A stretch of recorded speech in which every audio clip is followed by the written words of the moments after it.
नेहमी सजग असलेलं एकमेव व्यासपीठ भारत न्यूज 44, बातमी तीही बिंदास।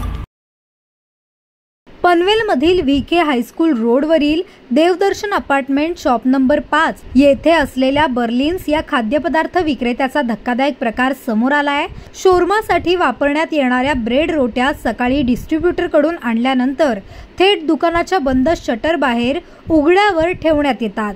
दिवसभर त्या ठिकाणी मुंग्या, किडे, मांजरी आणि उंदीर फिरताना दिसतात। संध्याकाळी हेच दूषित ब्रेड भाजून ग्राहकांना शोरम्याच्या रूपाने विकले जातात। नागरिकांच्या आरोग्याशी थेट खेळ करणाऱ्या या प्रकारामुळे परिसरात तीव्र संताप व्यक्त केला जातोय। स्थानिक नागरिकांनी अन्न व औषध प्रशासन आणि महानगरपालिकेच्या अधिकाऱ्यांना तात्काळ तपासणी करून कारवाई करण्याची मागणी केली आहे। अन्न सुरक्षा नियमांचे उल्लंघन करून व्यवसाय करणाऱ्यांवर कठोर कारवाई झाली पाहिजे।